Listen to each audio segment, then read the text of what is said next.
ऊपर सितारों की तरफ देखो, अपने पैरों के नीचे नहीं, और आश्चर्य करो कि वे क्या है जो ब्रह्मांड का अस्तित्व बनाए रखे है। और हमेशा उत्सुक रहो, चाहे जिंदगी जितनी भी कठिन हो, आप हमेशा कुछ न कुछ कर सकते हो और सफल हो सकते हो। मैंने देखा है वे लोग भी जो ये कहते हैं कि सब कुछ पहले से तय है और हम सब उसे बदलने के लिए कुछ भी नहीं कर सकते। वह भी सड़क पार करने से पहले देखते हैं।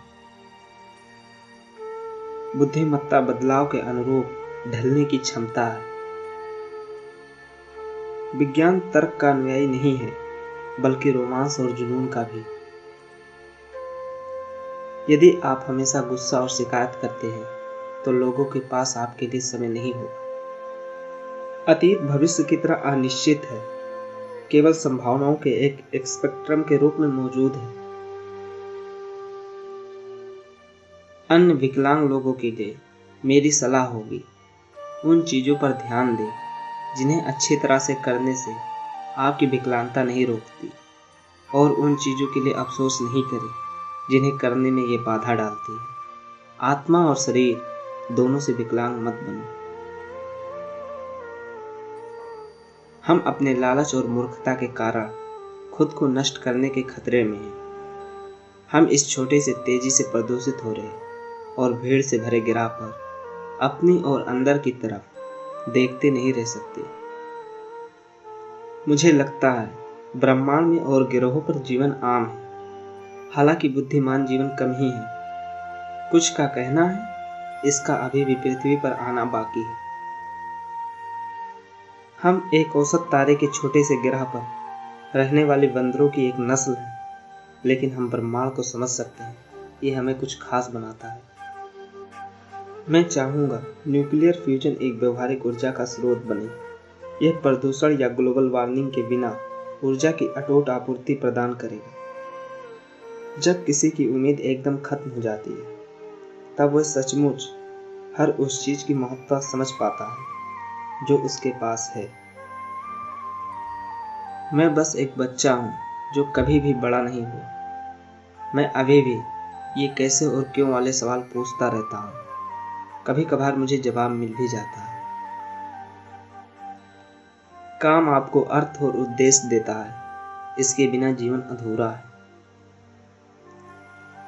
कंप्यूटरों द्वारा बुद्धि विकसित कर हम पर काबू करना वास्तविक खतरा है।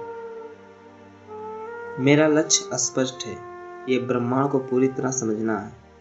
ये जैसा है वैसा क्यों है, और आखिर इसके अस्तित्व का कारण क्या है। विज्ञान लोगों को गरीबी और बीमारी से निकाल सकता है, और वह बदले में सामाजिक अशांति को खत्म कर सकता है।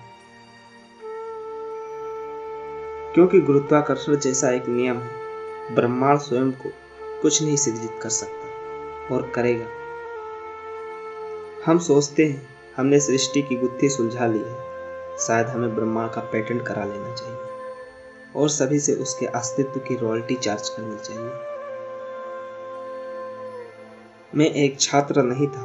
मैं कॉलेज में ज्यादा समय नहीं बिताता था, मजे करने में व्यस्त रहता था। कभी कभी मुझे आश्चर्य होता है कि मैं अपनी व्हीलचेयर और विकलांगता के लिए उतना ही प्रसिद्ध हूँ जितना अपनी खोजों के लिए। मैं मौत से नहीं डरता, लेकिन मुझे मरने की कोई जल्दी नहीं। मेरे पास पहले से करने के लिए इतना कुछ है। जो लोग अपनी आईक्यू के बारे में डींगे हाँकते हैं, वे लूजर होते हैं। धर्मशास्त्र अनावश्यक है। मुझे नहीं लगता कि मानव जाति अगले 1000 साल तक बची रह पाएगी, जब तक हम ब्रह्मांड में विस्तार नहीं करते। मेरा विश्वास है कि चीजें खुद को असंभव नहीं बना सकती। दिव्य रचना से पहले भगवान क्या कर रहा था? कोई कुछ दिन आगे से अधिक मौसम का अनुमान नहीं लगा सकता। मैं मानता हूं कि ब्रह्मांड विज्ञान के नियमों द्वारा संचालित होता है। हो सकता है ये नियम भगवान द्वारा बनाए गए, लेकिन भगवान इन नियमों को तोड़ने के लिए हस्तक्षेप नहीं करता। वास्तविकता की कोई अनूठी तस्वीर नहीं होती। हम यहाँ क्यों हैं, हम कहाँ से आते हैं, परंपरागत रूप से ये फिलॉसफी के सवाल हैं, लेकिन फिलॉसफी मर चुकी है। कंप्यूटर हर महीने अपना प्रदर्शन दोगुना करते जाते हैं। ब्रह्मांड से बड़ा या पुराना कुछ भी नहीं। कई लोगों को ब्रह्मांड कंफ्यूजिंग लगता है, ऐसा नहीं है। एक समय यात्रा को वैज्ञानिक विधर्म माना जाता था और मैं इसके बारे में बात करने से बचता था कि कहीं मुझ पर सनकी का लेबल न लगा दिया जाए। मैं मानता हूँ कि जिन्हें लाइलाज बीमारी है और वे अत्यधिक पीड़ा में हैं, उनके पास अपना जीवन समाप्त करने का अधिकार होना चाहिए। जो उनकी मदद करे उन्हें अभियोग से मुक्त रखना चाहिए।